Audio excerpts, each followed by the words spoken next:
The crack of gunfire echoed across the open prairie as Isaac Thornton rode hard toward the plume of black smoke rising against the Montana sky.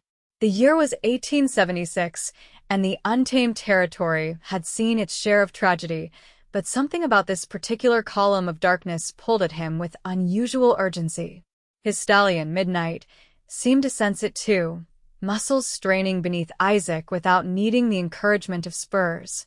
As he crested the final hill, the devastation came into full view. What had once been a modest homestead now lay in ruins, the barn nothing more than smoldering timbers and ash. The cabin nearby stood untouched, a cruel contrast to the destroyed livelihood beside it. But it wasn't the destruction that made Isaac's heart stutter in his chest, it was the woman kneeling in the debris, her shoulders shaking with silent sobs. He dismounted smoothly, boots landing with a soft thud on the parched earth. His spurs jingled with each careful step as he approached, not wanting to startle her. She didn't look up until his shadow fell across her hunched form. "Madam." His voice came out gentler than usual, the rough edges of a life on the trail softened by the naked grief before him. When she turned to face him, Isaac felt the air leave his lungs. Despite the soot smudged across her cheeks and the redness around her eyes, she was beautiful in a way that struck him wordless. Her hair, the color of wheat at sunset, had mostly escaped its pins, and her eyes, though swimming with tears, were the clear blue of a mountain lake. "It was all we had," she whispered, gesturing helplessly at the devastation around her. "Everything." Isaac removed his hat, holding it against his chest out of respect for her loss. "I'm Isaac Thornton," he said. "I saw the smoke for miles out. Are you hurt?" She shook her head, wiping hastily at her tears with the back of her hand. "Physically, no. I'm Fiona Walsh. The barn." Her voice cracked. "It wasn't just a barn. It was our livelihood, our future. The horses, the feed, everything gone." Isaac's eyes scanned the property, his instincts from years as a scout for the cavalry kicking in. Was it an accident? But even as he asked, he noticed the pattern of the burn, too complete, too deliberate. "No," Fiona said, anger briefly overtaking her sorrow. "The Blackwell brothers. They've been trying to force us off this land for months. My father refused to sell, and now—" Fresh tears spilled down her cheeks. "Now he's gone too. Passed 3 weeks ago. Pneumonia." Isaac knelt beside her, careful to maintain a respectful distance. "You're out here alone?" She nodded, straightening her shoulders with a pride that impressed him. "I was in town getting supplies. Came back to this." Her hands trembled as she gestured at the devastation. 6 horses. 2 years of saved hay. All our tools and tack. Gone. In the distance, a lone horse whinnied. Fiona's head snapped up, hope lighting her tear-stained face. "Penny," she called, rising to her feet. "Penny." From behind a stand of cottonwoods, a chestnut mare limped into view, her flanks singed but otherwise intact. Fiona rushed toward the animal, murmuring soothing words as she approached. "She must have broken free," Fiona said, running her hands over the horse's neck. "Thank God." Isaac watched the tender interaction, something shifting in his chest. He'd been drifting for too long, taking odd jobs and avoiding putting down roots since the war ended. But seeing this woman's courage in the face of such malice stirred something he thought long buried. "Miss Walsh," he said, decision made before he'd even fully thought it through. "I'd like to help if you'll let me." She turned, suspicion replacing grief in her gaze. "Why would you do that?" "You don't know me." A fair question. Isaac had learned the hard way that people rarely offered help without expecting something in return. "I've seen what men like the Blackwells can do. They don't stop at burning barns." He paused, choosing his words carefully. "I've got experience rebuilding. Was a carpenter before the war. And I'm handy with horses." "I can't pay you," she said bluntly. Not until I can sell some cattle come fall. I'm not asking for payment. Isaac glanced at the sky, noting the position of the sun. But daylight's wasting, and if we're going to salvage anything from this mess, we should get started. Fiona studied him for a long moment, as if trying to discern his true intentions. Finally, she nodded. There's a well behind the house. You can clean up there if you like. I'll see what I can pull together for a meal. Isaac tipped his hat and led Midnight toward the cabin. He wasn't sure what had compelled him to stop, to offer help to a stranger. But watching Fiona Walsh gently tend to her injured horse, he couldn't bring himself to regret it. As the sun began its slow descent toward the horizon, Isaac realized he'd made his first impulsive decision in years. Whether it would lead to salvation or ruin remained to be seen, but for the first time in a long while, he felt something stir within him that wasn't just the desire to survive another day. Hope. And perhaps something more dangerous still. The cool water from the well was a balm to Isaac's trail-worn skin. He washed the dust from his face and hands, studying the modest cabin as he did so. It was well built, the logs chinked properly against the Montana winters. Someone had taken care with its construction, likely Fiona's father. A small vegetable garden struggled nearby, the plants in need of water and tending. When Isaac entered the cabin, he found Fiona bustling about the small space, her grief temporarily channeled into action. The interior was simple but homey, a table with 4 chairs, a stone fireplace, shelves lined with books, and handmade quilts draped over the sparse furniture. A door at the back presumably led to sleeping quarters. It's not much, she said, noticing his appraisal, but it's home. It's fine craftsmanship, Isaac replied honestly. Your father built it? A small smile touched her lips. Yes. He came out here from Boston in '62. Said he couldn't breathe with all those buildings pressing in. Wanted wide, open spaces. The smile faded. Mother died on the journey west. It's been justice ever since. Until now, Isaac thought, but didn't say. Instead, he asked, "What can I do to help?" "You can sit," she said, gesturing to the table where she'd laid out a modest meal of cornbread and stew. "Food first, then we'll figure out what comes next." They ate in silence for a few minutes, the weight of the day's events settling around them. Isaac couldn't help but notice how Fiona's hands still trembled slightly, how she barely touched her food despite having prepared it. "These Blackwell brothers," he finally said. "Tell me about them." Fiona's expression hardened. Victor and Jeremiah Blackwell. They own the Doubleby Ranch to the north. Started small 10 years ago, but have been buying up every piece of land they can get their hands on. Some folks sell willingly. Others. She trailed off, her meaning clear. "And they want your land?" "It's the water rights they're after," she explained. "We control access to the South Fork of Elk Creek. Without it, they can't expand their herd further. They offered my father money at first, then threats when he refused." Isaac nodded slowly. He'd seen this story play out across the West, powerful men using whatever means necessary to accumulate more land, more wealth, more power. How many men do they have working for them? 12 ranch hands, plus 3 hired guns they brought in from Wyoming last month. Fiona's gaze met his directly. "Mr. Thornton, I appreciate your help with the barn, truly. But if you're thinking of going up against the Blackwells, I have to advise against it. They're dangerous men." Isaac took a sip of water, considering his words carefully. "Miss Walsh, I've faced dangerous men before. During the war and after.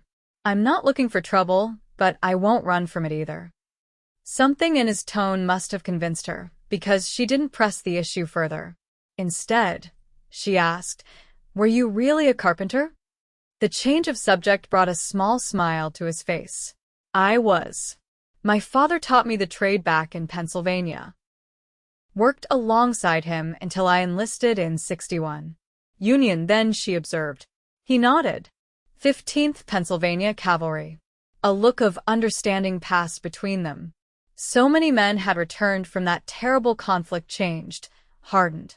Isaac knew his eyes probably told her more than his words. "After supper, I'd like to check on your mare," he said. "Make sure those burns aren't too serious." Fiona's expression softened with gratitude. "Thank you. Penny's all I have left now besides this cabin." As darkness fell, Isaac tended to Penny's injuries by lantern light. The burns weren't deep, mostly singeing the hair rather than damaging the skin beneath. The mare's limp came from a strained tendon, likely from her panicked escape from the burning barn. With rest, she'd recover fully. Fiona watched from the corral fence, her face illuminated by the soft glow of the lantern. "Will she be all right?" "She'll heal," Isaac assured her, gently wrapping the mare's leg. "She's strong." Like her owner, came a voice from the darkness. Isaac spun toward the sound, hand automatically reaching for the revolver at his hip. A rider emerged from the shadows, hands raised to show he meant no harm. "Marshal Jenkins," the man said by way of introduction.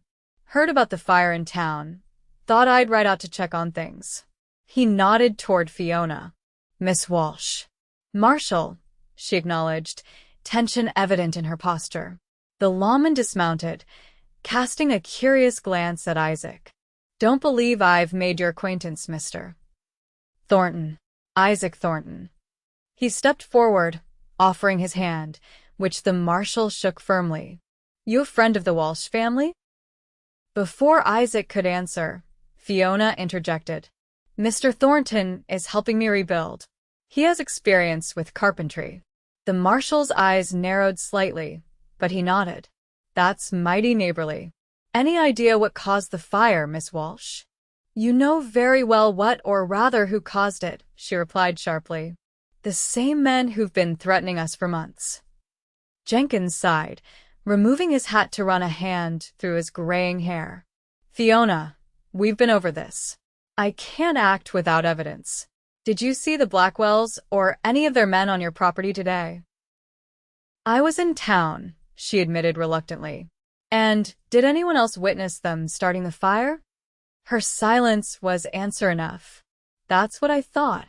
The marshal replaced his hat. "Look, I'm not unsympathetic, but my hands are tied without proof." Isaac stepped forward. "What about the pattern of the burn? It's clearly not accidental. And the timing Miss Walsh goes to town, comes back to find her barn destroyed? That's not coincidence." Jenkins studied Isaac with newfound interest. "You have experience with arson investigations, Mr. Thornton?" "I have experience recognizing when something isn't right," he replied evenly. The marshal held his gaze for a long moment before turning back to Fiona. "I'll ride out to the Doubleby tomorrow. Ask some questions. But don't expect much to come of it." He hesitated, then added more gently. "Have you considered their offer? Since your father's passing." "I'm not selling," Fiona said firmly. "This land is my legacy. The only thing my father left me." Jenkins nodded, as if he'd expected that answer. "Well, if you change your mind, let me know. I could facilitate a fair deal." After the marshal departed, a heavy silence fell between them. Isaac could feel Fiona's frustration radiating off her in waves. "He's in their pocket," she said finally. "Not outright corrupt, but influenced. The Blackwells donate generously to the town council, which determines his salary." Isaac wasn't surprised. It was a common enough arrangement in small Western communities. "Then we won't be counting on the law for help." Fiona glanced at him sharply. "I told you, I don't expect you to fight my battles." "Not your battles," Isaac corrected. "Just helping rebuild a barn." She studied him in the lantern light, as if trying to decipher a puzzle. "Why, Mr. Thornton? Why would a stranger ride in and offer help like this?" It was a fair question, one he'd been asking himself since he'd made the impulsive decision to stay. "Maybe I'm tired of riding past trouble instead of facing it," he said finally. "Or maybe I just know what it's like to lose everything and have to start over." Something in his words seemed to resonate with her. Fiona nodded slowly, then gestured toward the cabin. It's getting late. There's a spare room, my father's. You're welcome to it for the night. Thank you, but I'll bed down in the stable with the horses. More comfortable for me. At her questioning look, he added, hard habit to break from the war. Too many nights under a roof ended badly. Understanding dawned in her eyes. Very well. There are extra blankets in the chest by the door. Help yourself. As she turned to go, Isaac called after her. Miss Walsh? She paused, looking back over her shoulder. We'll start on clearing the barn site at first light.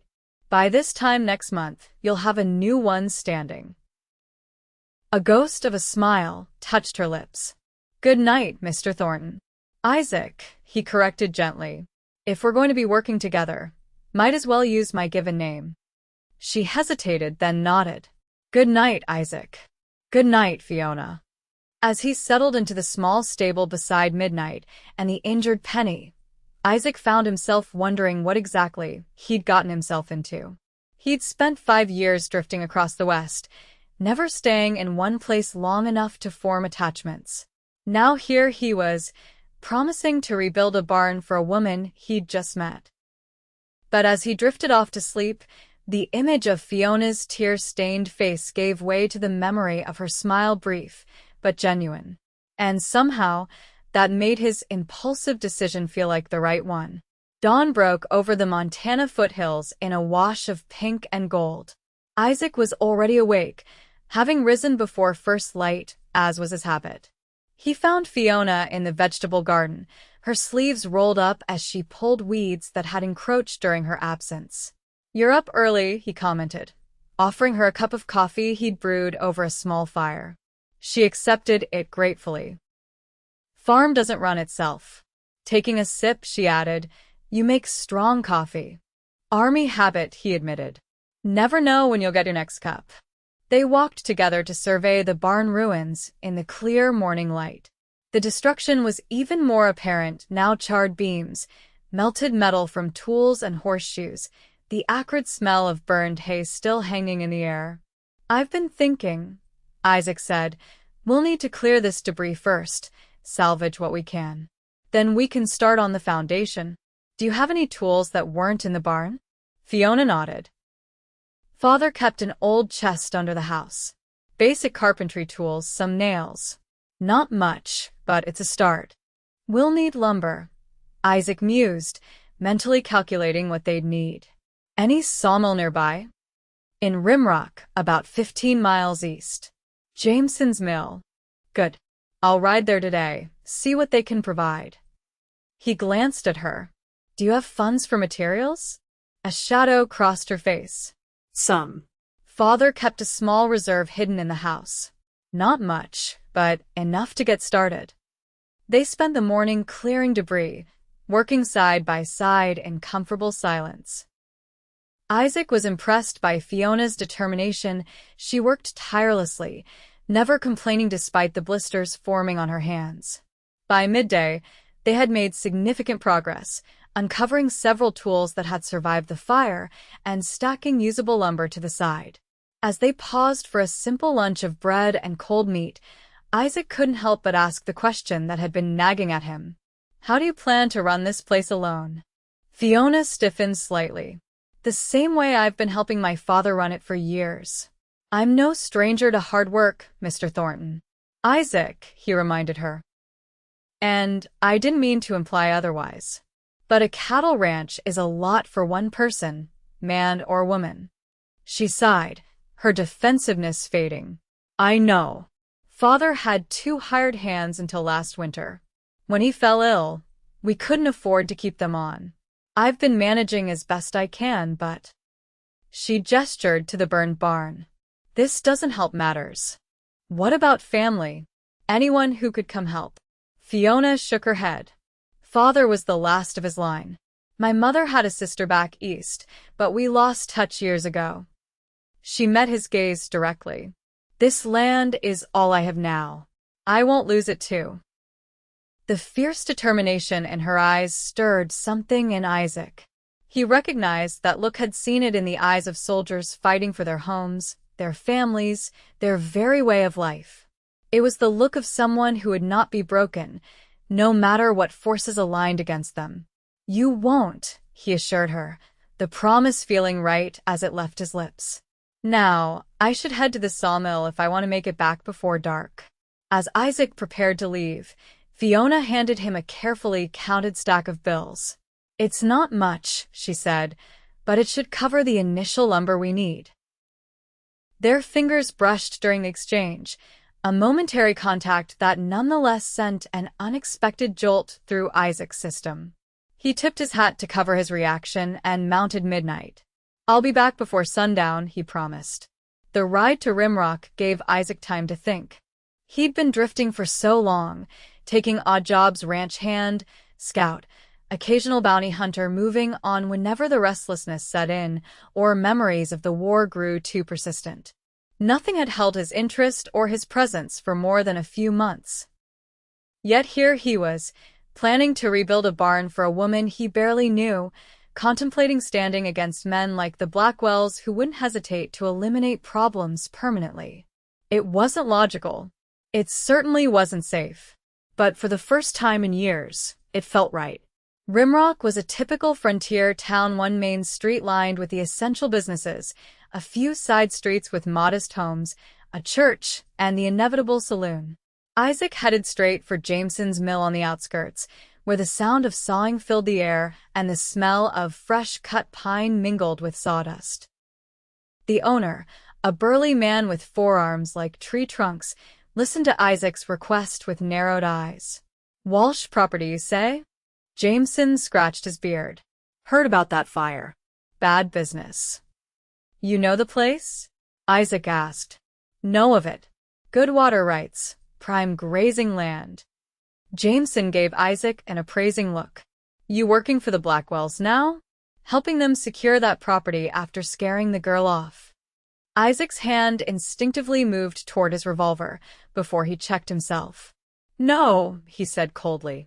"I'm helping Miss Walsh rebuild.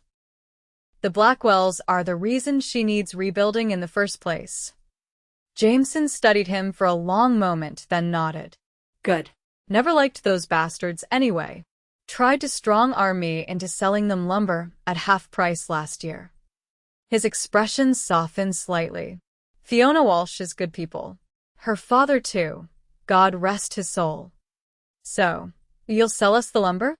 "I'll do better than that," Jameson decided.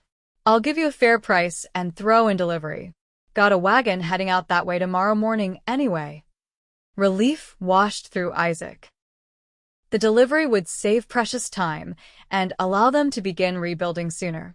"Much obliged," he said, counting out the money Fiona had given him. Jameson looked at the modest pile of bills. "That's not enough for what you'll need."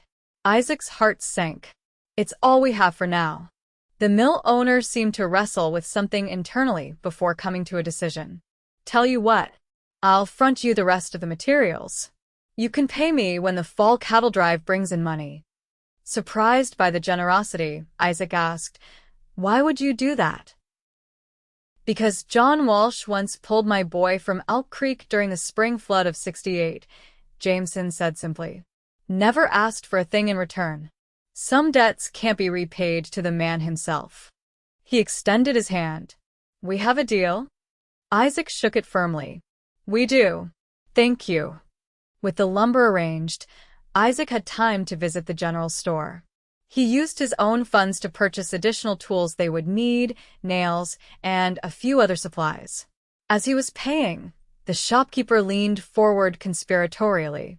"Heard you're helping out at the Walsh place," the man said quietly. "Watch yourself. Blackwells don't take kindly to interference." "So I've gathered," Isaac replied evenly. "Anything else I should know?"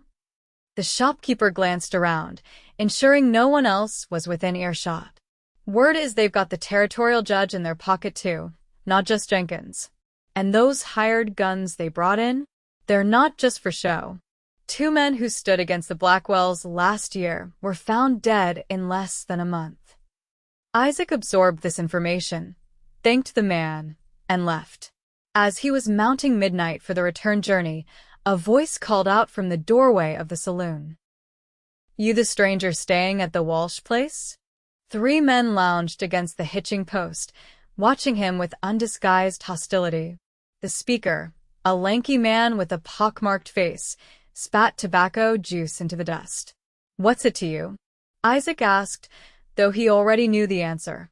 Just curious why a drifter would take such an interest in a burned-out barn, the man drawled. Or maybe it's the pretty widow that caught your eye? She's not a widow, Isaac corrected coldly. And my business is my own. The man pushed away from the hitching post, hand hovering near his holstered pistol. Mr. Blackwell takes an interest in his neighbors. Might be he'd like to speak with you.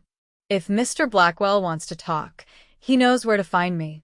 Isaac gathered Midnight's reins, deliberately turning his back on the 3 men, a calculated risk, but one that sent a clear message. He could feel their eyes on him as he rode out of town, but they made no move to follow. Not yet, anyway. But the encounter confirmed what he already suspected. News traveled fast in these parts, and the Blackwells had eyes everywhere. The sun was beginning its descent when Isaac returned to the Walsh property. He found Fiona still working, her face smudged with soot, hair tied back with a simple ribbon. She'd made impressive progress clearing the debris. You've been busy, he commented, dismounting. She straightened, wiping sweat from her brow. No sense basting daylicht. Her eyes moved to his saddlebags. Did you get what we need? Better than that, Isaac replied, explaining Jameson's offer. The lumber will arrive tomorrow morning. Relief washed over her features. That's wonderful news. Then uncertainty crept in. But the debt, we'll worry about that when the time comes, Isaac assured her. For now, let's focus on being ready when that lumber arrives. They worked until the light failed completely, clearing the last of the debris and marking out the foundation for the new barn. As they washed up for supper, Isaac noticed Fiona wincing as the water touched her hands. Let me see, he said gently. Reluctantly, she extended her hands. Blisters had formed on her palms, some broken and raw from the day's labor. Without comment, Isaac retrieved a small tin from his saddlebags and opened it to reveal a salve. Army surgeon gave me this recipe, he explained, carefully applying the ointment to her injuries. Works wonders on blisters and burns. Fiona remained still under his ministrations, though he could feel a slight tremor in her fingers. You've done this before, she observed. Too many times, he admitted. War leaves a lot of wounds, big and small. Her eyes studied his face as he worked. You don't talk about it much. The war. Not much to say that hasn't been said. He finished with the salve and gently released her hands. There. Should feel better by morning. She flexed her fingers experimentally.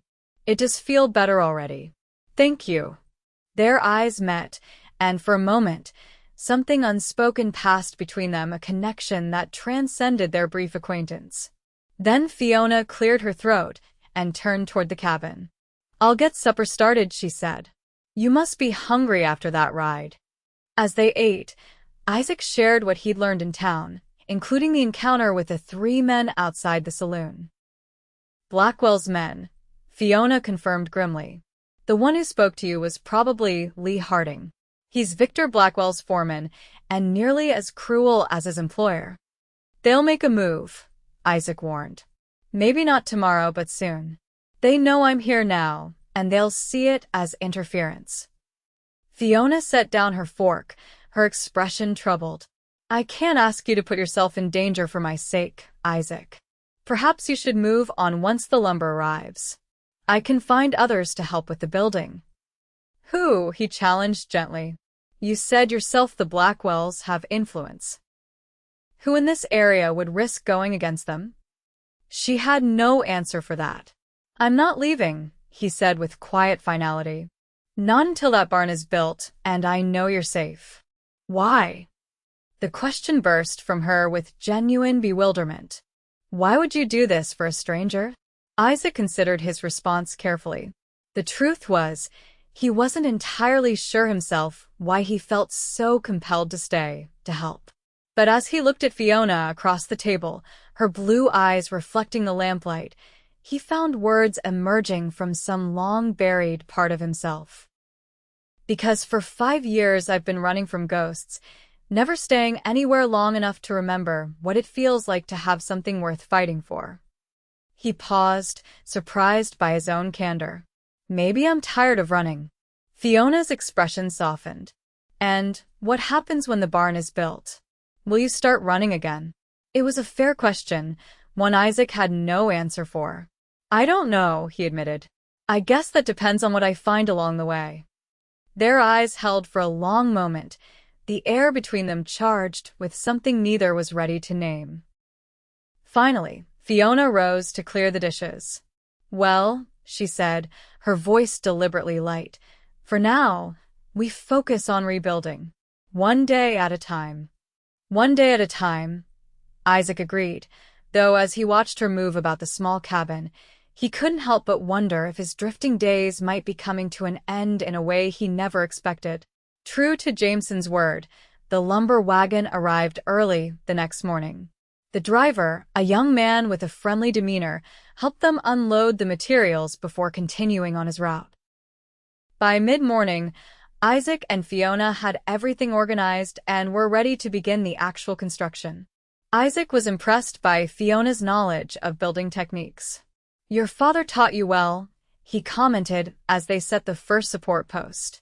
He believed a woman should know how to do everything a man could do, she replied, a note of pride in her voice. Said I never knew when I'd have to fend for myself. Her expression clouded. I just didn't think it would be so soon. They worked steadily through the morning, the skeleton of the new barn slowly taking shape. Isaac found himself enjoying the physical labor, the satisfying progression of seeing something built by his own hands. It had been years since he'd practiced his carpentry skills, but the knowledge came back easily, muscle memory guiding his movements. More surprising was how well he and Fiona worked together. Despite having just met, they developed an easy rhythm, anticipating each other's needs, passing tools without having to ask, supporting beams at just the right angle. By midday, the main support structure was in place. As they paused for a quick meal in the shade of the cabin, Isaac noticed a cloud of dust on the horizon. Riders coming, he observed, setting aside his plate and reaching for his rifle. Fiona shaded her eyes, peering at the approaching group. 3 of them, she said tensely. Might be Blackwell's men. Stay behind me, Isaac instructed, moving to stand between Fiona and the approaching riders. As the men drew closer, Isaac recognized the lead rider as Marshal Jenkins. The other 2 were strangers to him, one older, impeccably dressed despite the dust of the trail, the other younger with the hard eyes of a gunman. Miss Walsh, Jenkins called as they reined in their horses. I see you've wasted no time starting repairs. No thanks to your investigation, I'm sure, she replied coolly. Jenkins had the grace to look uncomfortable. He gestured to the well-dressed man beside him. This is Mr. Victor Blackwell. He wanted to speak with you personally. Blackwell dismounted with the ease of a man accustomed to having others defer to him. He was perhaps 50, with silver threading through his dark hair and a neatly trimmed beard. His clothes were finer than most men in the territory could afford, and the watch chain across his vest gleamed with real gold. Miss Walsh, he said, tipping his hat with exaggerated courtesy. I was deeply troubled to hear about the fire. Un terrible accident. It was no accident, Fiona said flatly. And we both know it. Blackwell's smile didn't reach his eyes. Accusations without proof are dangerous things, my dear. His gaze shifted to Isaac, hardening. I don't believe we've been introduced. Isaac Thornton, he replied, not offering his hand. Mr. Thornton is helping me rebuild, Fiona explained, moving to stand beside Isaac rather than behind him. How fortunate that a skilled carpenter happened to be passing by, Blackwell observed, his tone making it clear he didn't believe in such coincidences. Tell me, Mr. Thornton, What brings you to our little corner of Montana? Just passing through, Isaac said evenly. Saw smoke. Found someone in need. The third rider, who had remained mounted, shifted in his saddle. His hand rested casually near his holstered revolver. Isaac didn't miss the movement, nor the way the man's eyes constantly scanned the surroundings, the mark of a professional gunman. Blackwell nodded, as if Isaac had confirmed something for him. Well, your assistance is admirable. However, I wonder if it might be misplaced. He turned back to Fiona. Miss Walsh, in light of recent events, I'd like to renew my offer for your property. Given the damage and your solitary situation, I'm prepared to increase my previous offer by 15%. The property isn't for sale, Fiona said firmly. Not at any price. A flash of annoyance crossed Blackwell's face before his smile returned. I understand your attachment to your father's land. Truly, I do. But sentiment is a luxury few can afford in this territory. A woman alone, she's not alone. Isaac interjected, his voice hard. Blackwell's eyes narrowed slightly. For the moment, perhaps. But Mr. Thornton strikes me as a man who doesn't stay in one place too long. He returned his attention to Fiona. My offer stands for 1 week. After that, I cannot guarantee such generosity. The threat was thinly veiled. Fiona lifted her chin, her stance defiant. Is that all, Mr. Blackwell? For now. He remounted his horse with practiced ease. Consider carefully, Miss Walsh. Some battles cannot be won. His gaze flicked to Isaac. And some allies are more temporary than they appear. With that parting shot, Blackwell turned his horse and rode away, the gunman following closely. Marshal Jenkins lingered. Fiona, he said, his voice lower, almost apologetic. Victor Blackwell is not a man to cross. Whatever you may think of me, I'm trying to prevent more tragedy. By standing aside while he intimidates and threatens, she asked bitterly. Jenkins sighed. Just think about his offer. Please. He nodded to Isaac. Mr. Thornton. After the marshal departed, Fiona let out a shaky breath. So that's Victor Blackwell. I've only dealt with his brother Jeremiah before. He's dangerous, Isaac observed. More so because he hides it behind manners and fine clothes. And his offer will only get worse, Fiona added grimly. The longer I hold out, the more desperate his tactics will become. Isaac studied her. Are you afraid? She met his gaze steadily. yes. But I'm more afraid of losing everything my father worked for, everything he built for us. She gestured to the half-constructed barn frame. This land isn't just property to me. It's home. It's freedom. Something shifted in Isaac's chest at her words. How long had it been since he'd felt that connection to any place? Since the war. He'd been a ghost, passing through towns and territories without putting down roots, without allowing himself to form attachments. We should get back to work, he said finally. Still plenty of daylight left. They returned to their labor, but the mood had changed. The threat was no longer abstract, it had a face, a name, and clear intentions. As they worked, Isaac found himself constantly scanning the horizon, alert for any sign of approaching riders. By sunset, they had made significant progress. The frame of the new barn stood strong, already larger than the original structure. As they put away their tools for the night, Isaac couldn't help but feel a sense of accomplishment and concern. I'll take first watch tonight, he told Fiona as they headed toward the cabin. She frowned. You think they'll come back so soon? I think it's better to be cautious, he replied. Men like Blackwell often test new opponents, see how they react under pressure. Fiona didn't argue, which told Isaac she shared his concerns. After a quiet supper, she retrieved a rifle from a cabinet and checked it methodically. Father's Winchester, she explained at Isaac's raised eyebrow. I know how to use it. I don't doubt it, he said. The competent way she handled the weapon spoke of experience. I'll relieve you at midnight, she said, her tone brooking no argument. We both need rest if we're going to continue building tomorrow. Isaac nodded, recognizing the logic. Fair enough.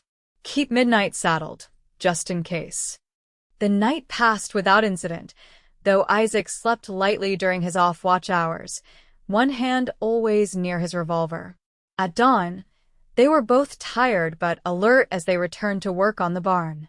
The next 3 days fell into a pattern. They worked from sunrise to sunset, making remarkable progress on the new structure. Each night, they took turns standing watch, though no trouble materialized.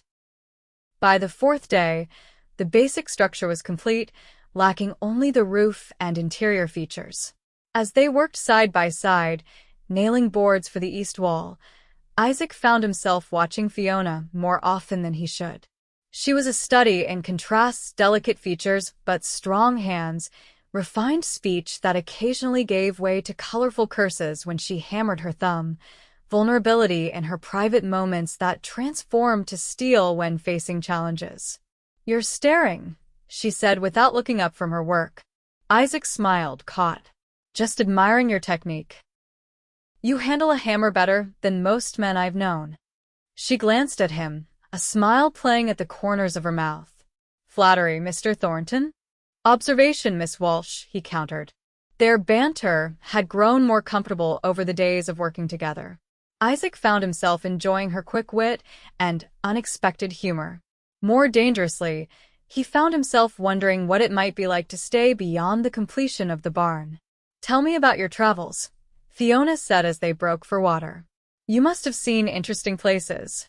Isaac considered the question. Some beautiful country, he admitted. The Tetons in Wyoming, desert sunsets in Arizona Territory, coastal forests in Oregon. Sounds wonderful, she said wistfully. I've never been farther east than Fort Benton or west than Helena. It has its moments, Isaac agreed. But there's a loneliness to it too. Never staying anywhere long enough to be more than a passing phase. Why do you do it then? She asked. Keep moving, I mean. Isaac was silent for a long moment. After the war, I couldn't settle. Too many memories in Pennsylvania, too many ghosts. He paused, surprised at his own candor. Sometimes it's easier to keep moving than to stop and face what's following you. Fiona's expression softened with understanding. And what is following you, Isaac? He met her gaze, something in her eyes making honesty easier than it had been in years. Regret, mostly. Decisions made, lives lost. The usual phantoms of war. He attempted a smile. Nothing unique to me. Plenty of men came home carrying the same burdens. But not all of them choose to carry those burdens alone, she observed quietly.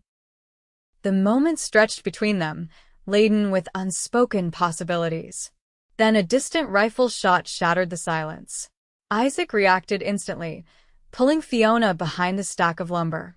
Stay down, he ordered, drawing his revolver. Another shot rang out, this one splintering wood near their position. Whoever was firing was too far for a pistol but well within rifle range. The cabin, Isaac said. When I give the word, run for it. I'll cover you. Fiona shook her head. We go together or not at all. Before he could argue, a third shot kicked up dust at their feet. Isaac cursed under his breath. Fine. On 3. 1. 2. 3. They sprinted for the cabin, bullets tracking their movement, but falling short. Once inside, Isaac positioned himself at a window while Fiona retrieved her father's rifle. Can you see them? She asked, moving to another window. Isaac scanned the distant ridgeline. Not clearly, but there's movement near those pines about 500 yards out. Too far for accurate pistol fire, Fiona observed. But not for this. She raised the Winchester to her shoulder. Wait, Isaac cautioned. They're not trying to hit us, not yet. This is intimidation. As if to confirm his assessment, the firing stopped. A long minute passed in tense silence. Now what? Fiona asked, still gripping the rifle tightly. "Now we wait," Isaac replied grimly. "If they wanted us dead, they'd have kept firing or moved closer." This was a message from Blackwell. Almost certainly. Fiona's expression hardened. Then he'll be disappointed. "I'm not selling, no matter how many shots he fires." Isaac admired her courage, even as concern grew within him. The situation was escalating faster than he'd anticipated. Blackwell was clearly testing their resolve, seeing how they'd respond to pressure. "We need to finish that barn as quickly as possible," Isaac said after a while. "The sooner it's complete, the stronger your position." Fiona looked at him quizzically. "How do you figure that?" "A half-built barn shows vulnerability, transition. A completed one shows permanence, commitment." He met her gaze. "It shows you're not going anywhere." Understanding dawned in her eyes. "You think they'll make a more serious move soon?" It wasn't a question, but Isaac nodded anyway. "Blackwell gave you a week to consider his offer. We're 4 days in. If you haven't shown signs of yielding by then, they'll try something more direct," Fiona finished his thought. The rest of the day passed without further incident, but the shots had changed things. They worked with weapons close at hand, taking turns keeping watch while the other continued construction. By sunset, they had completed more of the walls, but progress was slower with their divided attention. That night, as they ate a simple supper, Fiona broached the subject they'd both been avoiding. "You don't have to stay, you know. This isn't your fight." Isaac looked up from his plate, studying her in the lamplight. "Are you asking me to leave?" "No," she admitted. "But I wouldn't blame you if you did. Blackwell is dangerous, and you've already done more than most would." "I'm not most people," Isaac said simply. "No," Fiona agreed, a small smile touching her lips. "You're certainly not that." Later, as Isaac took the first watch, he found himself wondering at the strange turn his life had taken. A week ago, he'd been a drifter with no particular destination in mind. Now he was building a barn and potentially facing down one of the most powerful men in the territory, all for a woman he barely knew. Yet it didn't feel strange. It felt right in a way few things had since the war ended. For the first time in years, Isaac was fighting for something tangible, something worth protecting, not just abstract ideals or orders from commanders far removed from the battlefield. As he watched the moonlight play across the half-built barn, Isaac realized with startling clarity that he didn't want to leave when the construction was complete. The thought should have terrified him. He'd avoided putting down roots for so long, but instead, it filled him with a curious sense of peace. Morning brought renewed determination. They worked with focused intensity, the roof taking shape under their combined efforts. By midday, they had completed the basic structure of the roof frame and begun laying the shingles. "At this rate, we'll be finished in 2 days," Fiona observed, wiping sweat from her brow. Ahead of Blackwell's deadline. "Don't get too comfortable," Isaac cautioned. He might not wait the full week. As if summoned by his words, the sound of approaching horses reached them. Isaac immediately climbed down from the roof, positioning himself between Fiona and the approaching riders. This time, it was Jeremiah Blackwell who led the group, Victor's younger brother, flanked by 4 ranch hands. Unlike Victor's polished appearance, Jeremiah was rugged and weathered, with cold eyes and a permanent sneer. He reined in his horse's safe distance from where Isaac stood, hand resting casually near his holstered revolver. "Well, look at this," Jeremiah drawled. "Seems the little lady found herself some help." His gaze raked over the partially completed barn.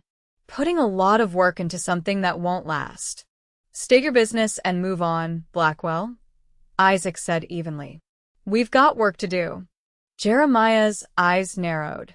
"My business is with Miss Walsh, not some drifter playing hero."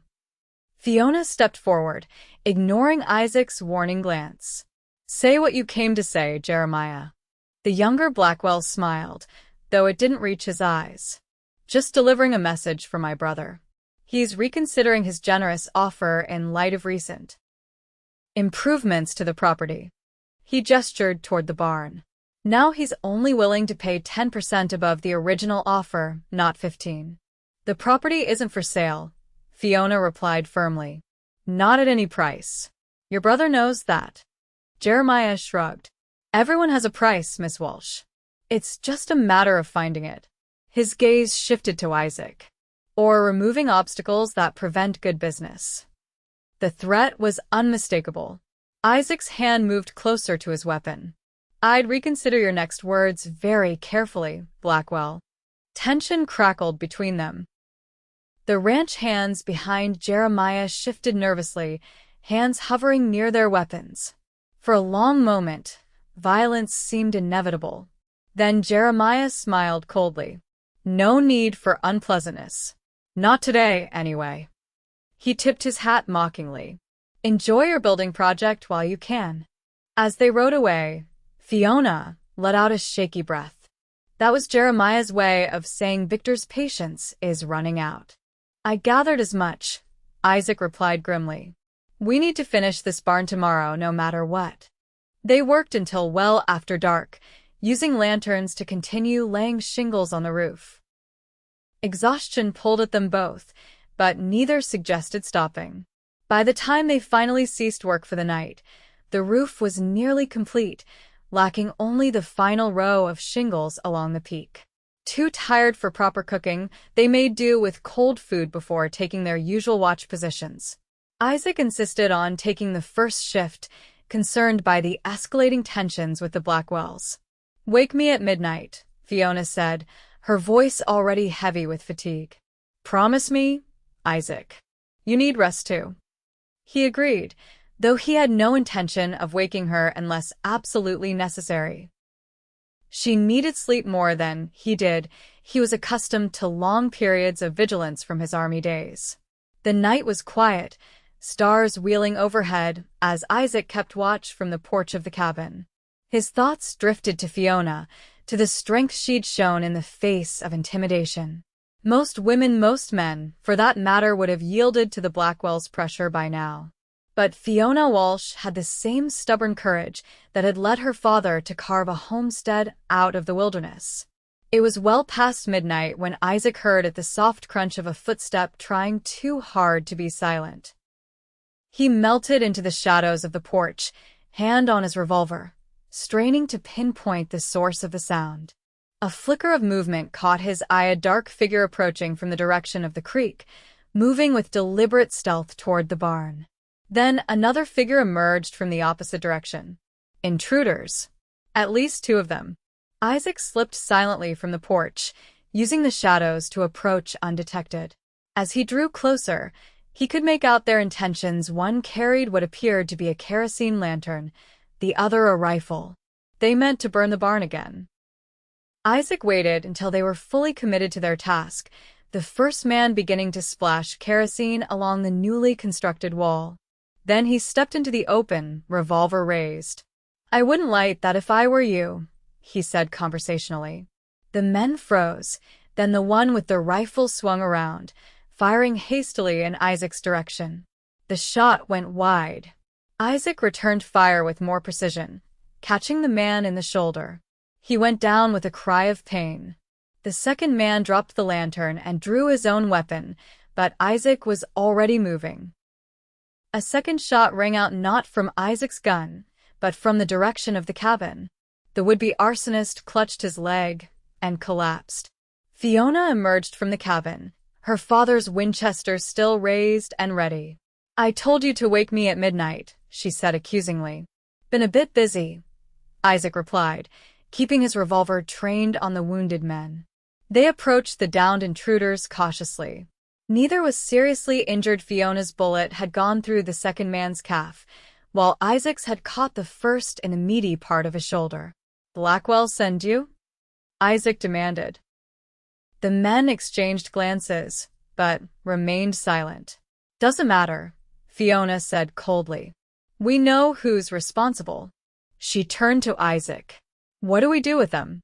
Tie them up for now, he decided. Come morning, we'll take them to town. Let Marshal Jenkins deal with them.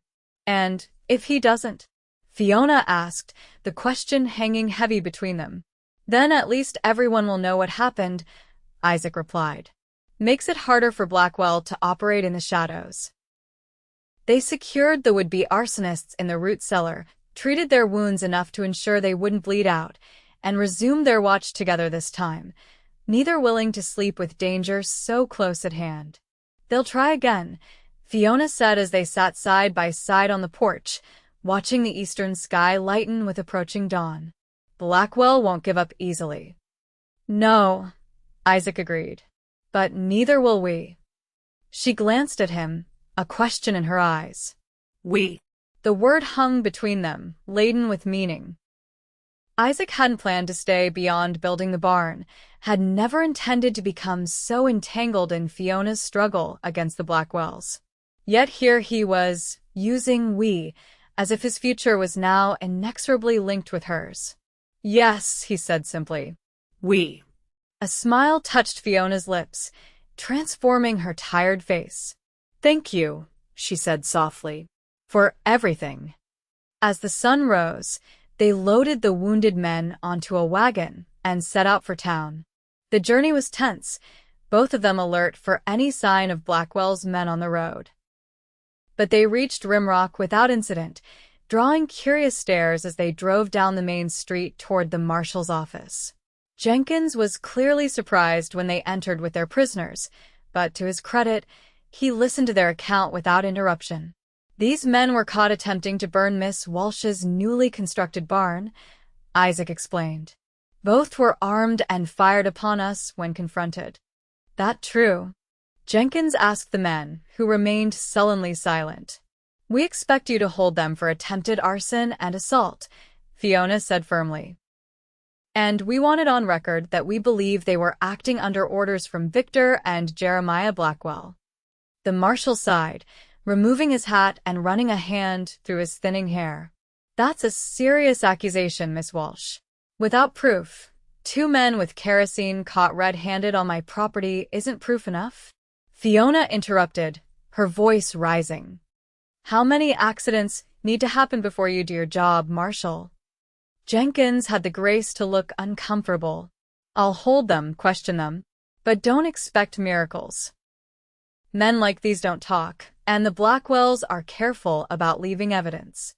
As they left the marshal's office, Isaac could feel Fiona's frustration radiating from her. He won't do anything, she said as they climbed back into the wagon. Not really. Maybe not, Isaac agreed. But now there are witnesses. The town saw us bring those men in. People will talk. They made one more stop before leaving town, the telegraph office. Isaac sent a message to a name from his past, someone he hadn't contacted in years. It was a long shot, but potentially their best hope for standing against the Blackwells. The ride back to the ranch was quiet, both of them lost in thought. The confrontation with the arsonists had raised the stakes significantly. The Blackwells would not take the capture of their men lightly. We should finish the barn today, Isaac said as they approached the property. Every hour counts now. Fiona nodded in agreement. Despite their exhaustion from the sleepless night, they set to work immediately upon returning. The final row of shingles went up, then the doors were hung, interior stalls constructed, and a feeding trough installed. By sunset, the new barn stood complete, larger and sturdier than the one that had burned. As they stood admiring their handiwork in the fading light, Isaac felt a sense of accomplishment unlike anything he'd experienced in years. This wasn't just a building, it was a statement of defiance, a declaration that Fiona Walsh would not be driven from her land. It's beautiful, Fiona said softly, her eyes shining with unshed tears. Better than before. Your father would be proud, Isaac told her, meaning it. She turned to him, emotion playing across her features. I couldn't have done this without you, Isaac. You know that, don't you? Before he could respond, the sound of approaching riders reached them. Many riders moving fast. Inside, Isaac urged, drawing his revolver. Now. But it was too late for retreat. A large group of horsemen appeared on the ridge, silhouetted against the darkening sky.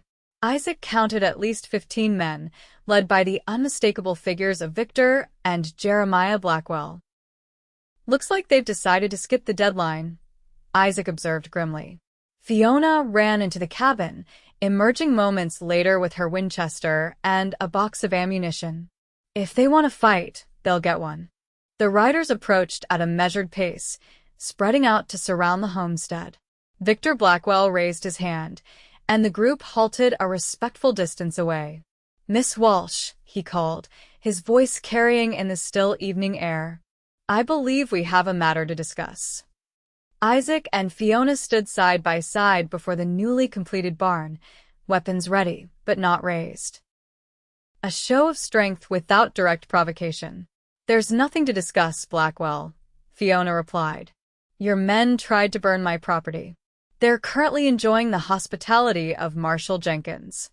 Victor's polished facade cracked slightly, a flash of anger crossing his features before the smooth mask returned.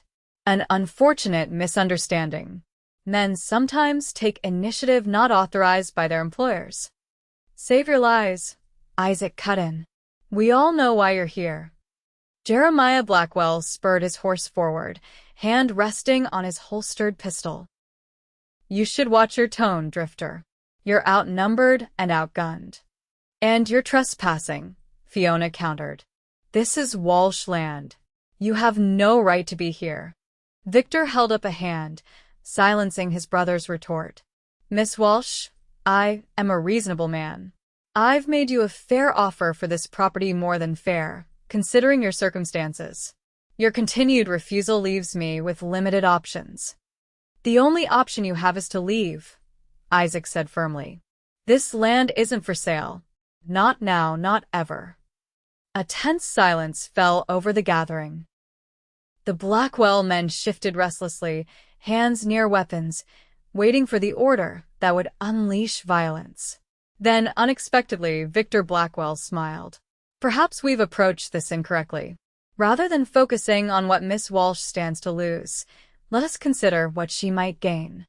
He reached into his coat and withdrew a folded document. "I have here a deed, already prepared. The sum listed is double my original offer, an amount that would allow you to purchase land elsewhere, perhaps closer to town, where a woman alone might live more comfortably." Fiona didn't even glance at the offered paper. "My answer remains the same." Victor's smile faded. "You leave me no choice then. Either you sign the deed willingly, or we will take more direct measures to secure this property." "You mean burn us out again?" Isaac challenged. "Or something more permanent this time?" "I make no threats, Mr. Thornton," Victor replied coldly. "I simply state facts. This territory has a way of claiming those who don't understand its realities." Before either Isaac or Fiona could respond, a new sound reached them, horses approaching from the east, moving at a steady pace rather than the gallop of an attack. All heads turned as 3 riders came into view. Isaac felt a surge of relief as he recognized the lead rider, a tall man with graying hair and the bearing of someone accustomed to command. The other 2 wore the distinctive uniforms of U.S. Marshals. "Judge Monroe," Victor Blackwell said, surprise evident in his voice. "This is unexpected." The judge reined in his horse, surveying the scene with keen eyes that missed nothing. "Mr. Blackwell, quite a gathering you have here." His gaze shifted to Isaac. "Captain Thornton, it's been some time." "Yes, sir, it has," Isaac replied, noting the confusion on Fiona's face at the use of his former rank. Judge Monroe dismounted, followed by the 2 marshals. "I received a most interesting telegraph this morning. Something about intimidation, attempted arson, and potential land theft." He glanced pointedly at the large group of armed men surrounding the homestead. "I see the situation was not exaggerated." Victor Blackwell's expression hardened. "With all due respect, Judge, this is a private business matter between myself and Miss Walsh." "Is that so?" The judge raised an eyebrow. "Because it appears to me that you've brought an armed force onto another citizen's property without invitation." In some circles, that might be considered an act of aggression. We came to negotiate, Victor insisted. With 15 armed men? Judge Monroe shook his head. I think not, Mr. Blackwell. He turned to one of the marshals. Mr. Wilson, please escort these gentlemen off Miss Walsh's property. If any resist, you are authorized to arrest them for trespassing. For a moment, it seemed Victor might challenge the order. His brother Jeremiah certainly looked ready to do so, hand hovering near his weapon. But after a tense silence, Victor nodded curtly. We'll go. For now. He fixed Fiona with a cold stare. This isn't over, Miss Walsh. Actually, Mr. Blackwell, it is, Judge Monroe countered. Because the second matter I'm here to address is the formal investigation into your land acquisition practices throughout this territory. The Department of Justice has received numerous complaints, and I've been assigned to look into them personally. The color drained from Victor's face. That's absurd. My business dealings are entirely legitimate. We shall see, the judge replied evenly. In the meantime, you and your brother are to have no contact with Miss Walsh or her property. Is that clear? Defeated for the moment, the Blackwells and their men departed, escorted by one of the marshals to ensure they left the property entirely. Once they were gone, Fiona turned to Isaac, questions in her eyes. Captain Thornton? Isaac smiled ruefully. Former captain. Union cavalry. And you know Judge Monroe? We served together, Isaac explained. He was a colonel in my regiment before being appointed to the federal bench. He gestured toward the judge, who was approaching them. The telegraph I sent this morning was to him. Judge Monroe clasped Isaac's hand warmly. When I saw your name on that telegraph, I could scarcely believe it. You disappeared after Appomattox. Many thought you dead. Just wandering, Isaac replied. Until recently. The judge's perceptive gaze shifted between Isaac and Fiona, noting their proximity, the way they stood together. A small smile touched his lips. I see. He turned to Fiona. Miss Walsh, I apologize for the delay in justice. The Blackwells' influence in this territory has been problematic, but that ends now. Will they really leave us alone? Fiona asked, not quite daring to believe it. The Blackwells are bullies, Judge Monroe replied. Like most bullies, they prey on the isolated and vulnerable. With federal attention on their activities, they'll be far more cautious. He gestured to the second marshal.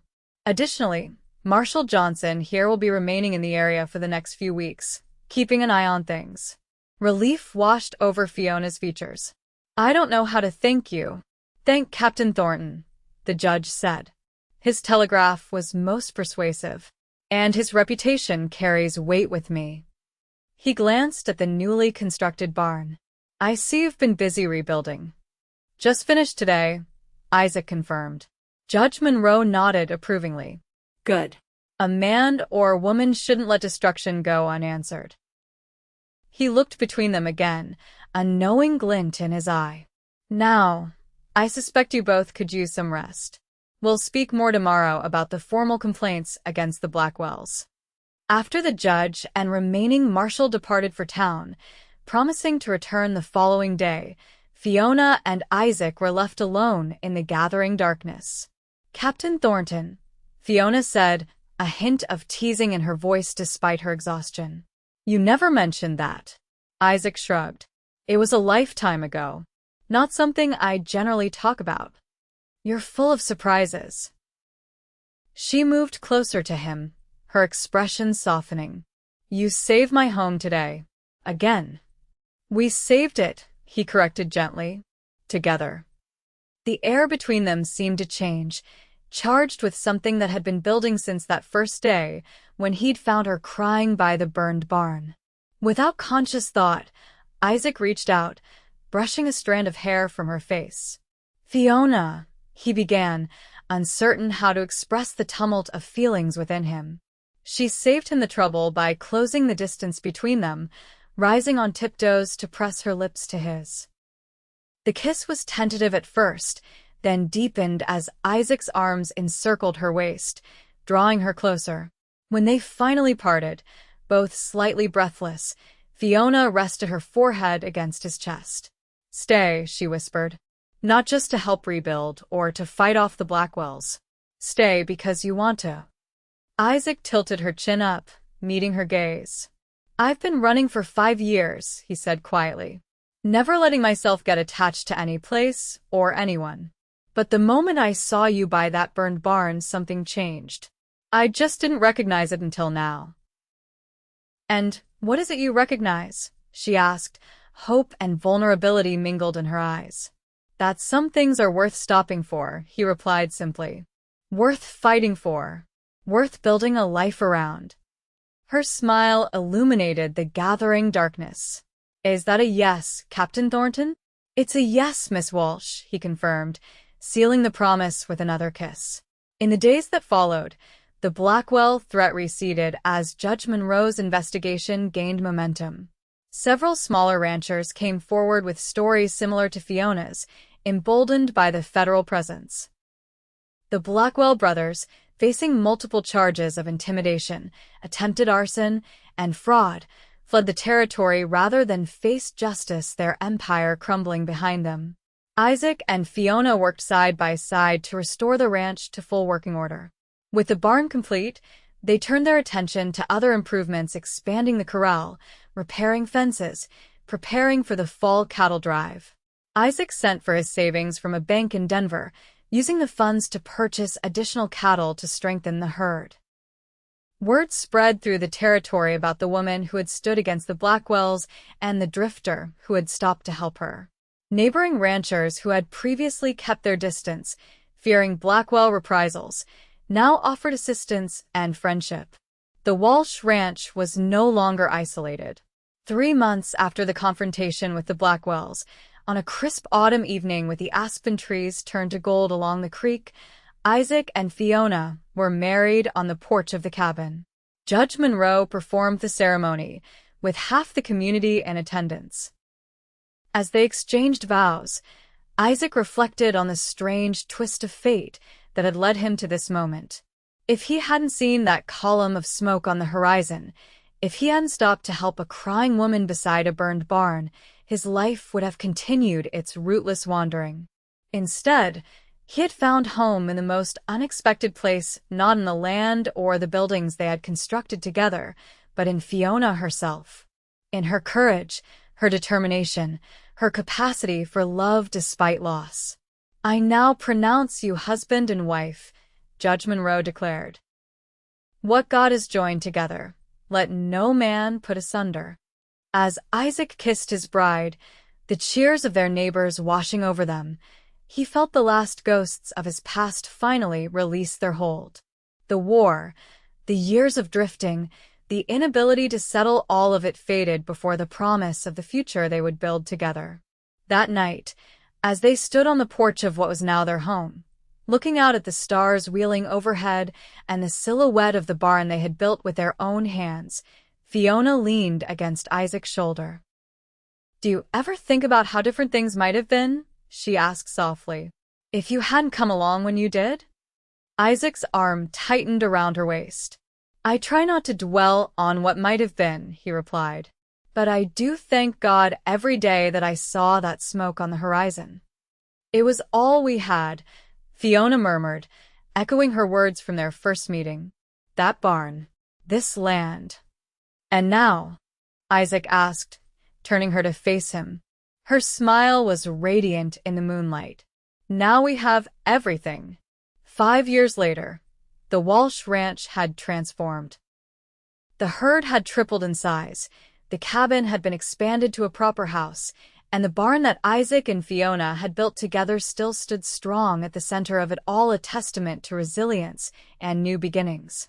On a warm spring afternoon, Isaac watched from the corral as Fiona taught their 4-year-old son, John, to brush down a gentle mare. Their 2-year-old daughter, Elizabeth, sat on Isaac's shoulders, tiny hands clutching his hat. "Careful, Johnny," Fiona instructed. "Long strokes, remember?" The boy nodded seriously, his tongue caught between his teeth in concentration as he mimicked his mother's movements. He had her weak gold hair and Isaac's determined expression, a perfect blend of them both. Papa, orsie. Elizabeth exclaimed, pointing excitedly. That's right, little one, Isaac agreed, his heart full as he watched his family. That's a horse. Later, as the children napped and Isaac and Fiona sat on the porch enjoying a rare moment of quiet, he took her hand in his, still marveling at how perfectly it fit within his own. Any regrets?